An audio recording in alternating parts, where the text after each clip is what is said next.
जय श्री राम। शंखनाद में आपका स्वागत है। महाराष्ट्र के विधान परिषद चुनाव में बड़ा खेल होने जा रहा है। इस चुनाव में कुछ ऐसा बड़ा देखने को मिलेगा जो अभी से महाविकास अघाड़ी और शिवसेना की बेचैनी बढ़ा रहा है। बेचैनी इतनी ज्यादा है कि सिर्फ 3 उम्मीदवार उतारकर भी उन्हें जिताने के लिए इतनी मशक्कत करनी पड़ रही है। अपने विधायकों को समेटे हुए हैं, रिजॉर्ट ले जा रहे हैं, लगातार फोन पर बात कर रहे हैं। हलचल मची है महाराष्ट्र में कि 12 जुलाई को किसी तरह जो इनके विधायक हैं वो 3 उम्मीदवारों को जिता दें। अब समझिए, महाविकास अघाड़ी जो इतनी लोकसभा सीट से इतनी प्रफुल्लित है लोकसभा चुनाव से, वो अपने 3 उम्मीदवार जिताने के लिए इतना संघर्ष कर रही है। क्योंकि बीजेपी के जो गठबंधन है, महायुति गठबंधन, उसने 9 उम्मीदवार उतार दिए हैं और 8 तो वो आसानी से जीत जाएंगे, लेकिन 1 उम्मीदवार और उतार कर महाविकास अघाड़ी की मुश्किल बढ़ा दी है। महाविकास अघाड़ी की बेचैनी, परेशानी बढ़ा दी है। क्योंकि ये 1 उम्मीदवार वहां से महाविकास अघाड़ी के दूसरे उम्मीदवार को, 3 में से 1 उम्मीदवार को हरा सकता है और महाविकास अघाड़ी अपने 3 को भी नहीं जिता पाएगी।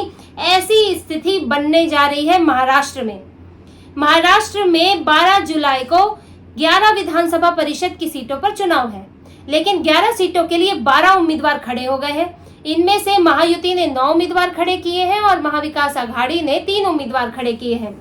अब 3 उम्मीदवारों के हिसाब से तो इनको लग रहा है कि ये शायद जीत जाए, क्योंकि इनके पास इतने विधायक अभी मौजूदा समय में है कि अगर क्रॉस वोटिंग नहीं होती है तो ये पूरी तरह से जीत सकते हैं। लेकिन महायुति ने भी, बीजेपी ने भी 9 उम्मीदवार ऐसे ही सोच के नहीं उतारे हैं, क्योंकि क्रॉस वोटिंग तो होने की संभावना बहुत ज्यादा है।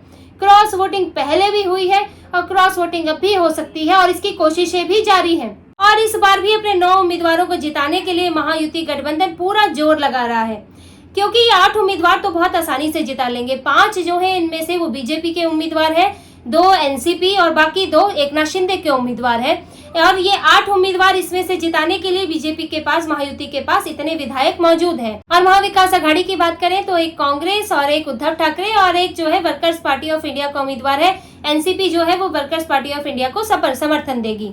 अब लेकिन इनके पास इतना कट्टू कट वोट है कि अगर एक भी वोट इधर से उधर होता है तो एनसीपी सिर्फ अपने, महाविकास अघाड़ी सिर्फ अपने 2 ही उम्मीदवारों को जिता पाएगी और एक जो है वो बीजेपी के पास, महायुति के पास चला जाएगा। और ये कैसे होगा, ये आप इस पूरे समीकरण इन आंकड़ों से समझिए। विधान परिषद चुनाव में पहली वरीयता यानी फर्स्ट प्रेफरेंस के हिसाब से वोटिंग होती है। जिस उम्मीदवार को जीतने के लिए फर्स्ट प्रेफरेंस में वोट मिलते हैं वो जीत मानी जाती है, नहीं तो फिर दूसरी वरीयता के उम्मीदवार को देखा जाता है। अब महाराष्ट्र विधानसभा में 288 सीटें हैं, लेकिन कुछ वजहों से कई सीटें खाली हैं, तो अभी की स्ट्रेंथ 274 है। अब किस पार्टी के पास कितनी सीटें हैं ये देखते हैं। महायुति में बीजेपी के पास 103 सीटें हैं, शिवसेना के पास 40, एनसीपी के पास 40 सीटें हैं और कुल मिलाकर इनके 203 विधायक बनते हैं। बाकी के 20 विधायक अन्य सहयोगी पार्टियों के हैं, तो इनके पास 203 का आंकड़ा है। वहीं अगर अघाड़ी की बात करें तो उसके पास 69 विधायकों का आंकड़ा है। इसमें कांग्रेस की 37, उद्धव ठाकरे के 16 और शरद पवार के 12 विधायक हैं और अन्य 4 विधायक सहयोगी पार्टियों के हैं। इसके अलावा एआईएमआईएम के भी 2 विधायक हैं, लेकिन उन्होंने किसी का साथ देने से इनकार कर दिया है। अब देखिए, 69 विधायकों के हिसाब से देखें तो 3, अगर एग्जैक्ट 23 मिलते हैं तो ये अपने 3 उम्मीदवार जिता सकते हैं। और अगर महायुति की बात करें तो उसको अपना 9वां उम्मीदवार जिताने के लिए 4 वोटों की कम पड़ेगी, 4 वोटों की जरूरत पड़ेगी, क्योंकि 19 उसके अतिरिक्त वोट बनते हैं 8 के जीतने के बाद। तो अब ये 4 वोट आएंगे कहां से?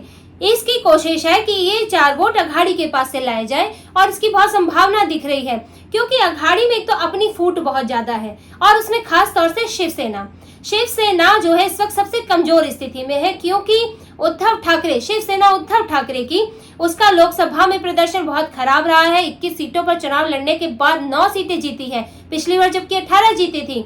और एकनाथ शिंदे भी 7 सीटें ले आए हैं पहली बार अकेले चुनाव लड़कर।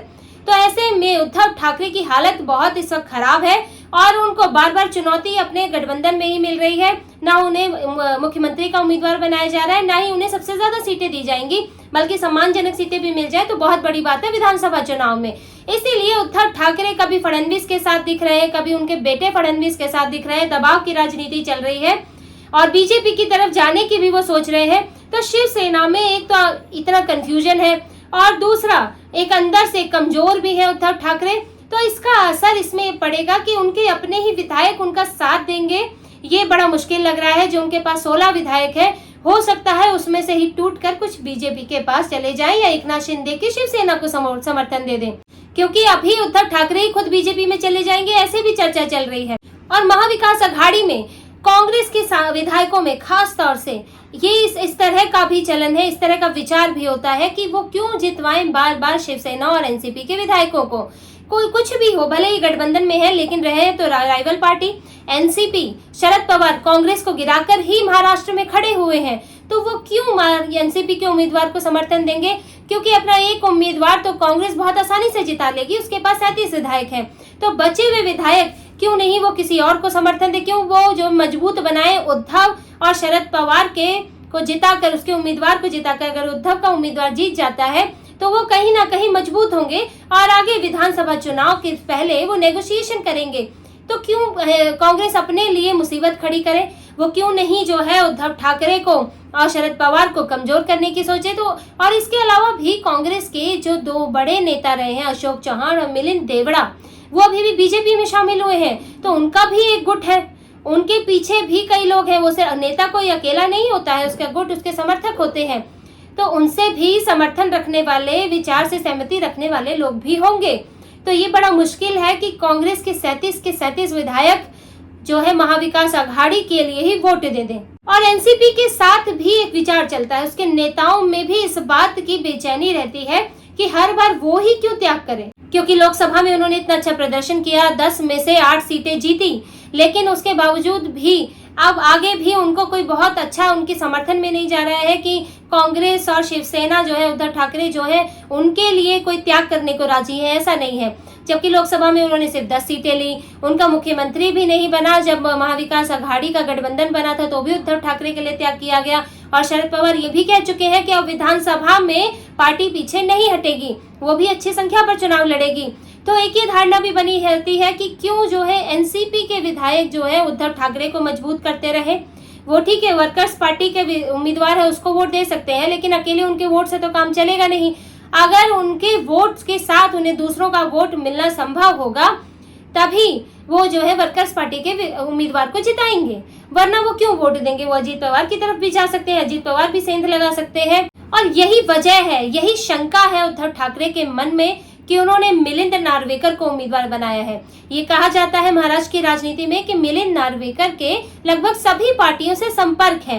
तो ये संदेश देने की कोशिश है और ये करने की कोशिश है कि कोई शिंदे के गुट से टूट जाए या कोई एनसीपी के गुट से, अजीत पवार के गुट से टूट जाए, ये या बीजेपी के गुट से ही कोई टूट जाए, किसी तरह से समर्थन मिल जाए और हमारा उम्मीदवार जीत जाए। क्योंकि उद्धव ठाकरे को भी ये लगता है कि उनको महाविकास अघाड़ी से हो सकता है पूरी तरह समर्थन ना मिले और वो अपने लिए ये अपने उम्मीदवार को ना जिता पाए। क्योंकि अगर ये शक नहीं होता, अगर उन्हें यकीन होता कि 23-23-23 करके तीनों उम्मीदवार जीत जाएंगे, तो वो क्यों दूसरी पार्टी में समर्थन खोजते?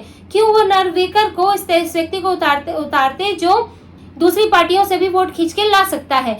क्योंकि इतना वोट तो वो नहीं खींच के ला पाएगा कि महायुति के 8 में से 7 ही उम्मीदवार जीत पाए, क्योंकि 8 उम्मीदवार जिताने के बाद भी 19 उनके पास अतिरिक्त वोट बाकी रहेंगे। आप कितने खींच के लाओगे? 8 तो वो जिता ही लेंगे। तो उद्धव ठाकरे को ये शक है कि उन्हें महाविकास अघाड़ी में ही संभव है कि पूरा समर्थन ना मिले, तो उन्हें दूसरी जगह से समर्थन मिल जाए, चाहे उन्हें शिंदे से समर्थन मिल जाए। लेकिन बड़ा मुश्किल है, क्योंकि इस बार एकनाथ शिंदे ने बहुत अच्छा परफॉर्मेंस दिया है और उनके गुट के जो विधायक हैं उनको आगे भी बेहतर होने की उम्मीद है विधानसभा चुनाव में, क्योंकि शिंदे को समर्थन मिल रहा है। बीजेपी में भले ही वोट कन्वर्ट होना हो, लेकिन शिंदे को इस बात का वोट मिल रहा है, जहां शिवसेना को से टक्कर हो रही है वहां भी वो जीते हैं, और जहां शिवसेना नहीं है वहां भी शिवसेना का पूरा वोट शिंदे के पास आ रहा है। इसलिए शिंदे के विधायकों में बेचैनी होने की वजह नहीं है, बहुत कम है। और जितनी की शिवसेना उद्धव ठाकरे के विधायकों में बेचैनी की वजह है, क्योंकि उद्धव ठाकरे खुद ही कंफ्यूज है कि अब वो अघाड़ी में रहे कि अब वो बीजेपी में दोबारा जाए और वही पुरानी स्थिति में आ जाए, अननेचुरल अलायंस जो उन्होंने किया हुआ है उसे खत्म कर दें। क्योंकि ये जो अभी विधान परिषद के चुनाव होंगे, इसमें अगर क्रॉस वोटिंग में अगर शिवसेना का कोई उम्मीदवार हार जाता है या एनसीपी का उम्मीदवार हार जाता है, तो ये सिर्फ विधान परिषद तक की बात नहीं है, ये पूरी की पूरी गठबंधन की स्थिति को दिखाएगा। ये एक एक उनकी पार्टी, गठबंधन की पार्टियों की स्थिति को कमजोर या मजबूत करेगा। जो पार्टी यहाँ अपना उम्मीदवार जिता ले जाएगी वो विधानसभा में नेगोशिएट कर पाएगी और अपने लिए ज्यादा सीटें ले पाएगी, क्योंकि वहाँ सारी कवायद है ज्यादा सीटें लेने की और मुख्यमंत्री का उम्मीदवार बनने की। जो ज्यादा सीटों पर लड़ेगा वो ज्यादा सीटें पाने की संभावना रखेगा और मुख्यमंत्री के लिए दावा ठोकेगा। तो यही कोशिश है कि अगर अभी विधान परिषद में हर कोई अपना उम्मीदवार जिताना चाहता है ताकि आगे के लिए उसके हाथ मजबूत रहे, नेगोशिएट कर पाए और अपने लिए विधानसभा में एक सम्मानजनक स्थिति बना पाए। लेकिन बीजेपी महायुति भी पूरा जोर लगा रहा है, इसकी जिम्मेदारी देवेंद्र फडणवीस को दी हुई है। सभी अपने विधायकों को इंटैक्ट रखना चाहते हैं कि कहीं कोई कहीं से सेंधमारी ना हो जाए।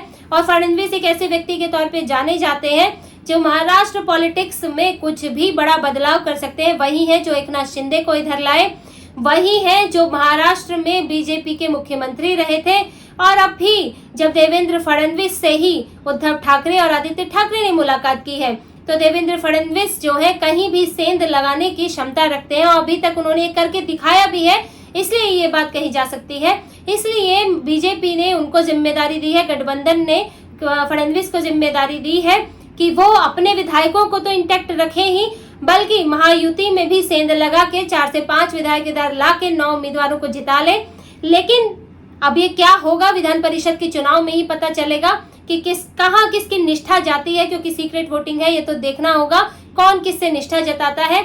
लेकिन ये बात जरूर है कि पिछले विधान परिषद चुनाव की तरह जिसमें क्रॉस वोटिंग हो गई थी और बीजेपी जीत गई थी, क्योंकि शिंदे के जो विधायक थे उन्होंने बीजेपी को सपोर्ट कर दिया था, शिवसेना के लिए मुश्किल हो गई थी। और इसी वजह से इस बार भी ऐसा, क्योंकि एक बार हो चुका है तो इस बार भी ऐसा हो सकता है, ऐसी संभावनाएं जताई जा रही है, ऐसे आसार लगाए जा रहे हैं। तो ये विधान परिषद चुनाव इस एक उम्मीदवार की वजह से अब बड़ा दिलचस्प हो गया है। अब देखने की बात है कि कौन विधायक कहां अपनी निष्ठा दिखाता है। तो इसी तरह की और खबरें और विश्लेषण आपके लिए लाते रहेंगे। हमसे जुड़े रहिए, सब्सक्राइब कीजिए, कमेंट कीजिए। बहुत बहुत धन्यवाद। जय श्री राम।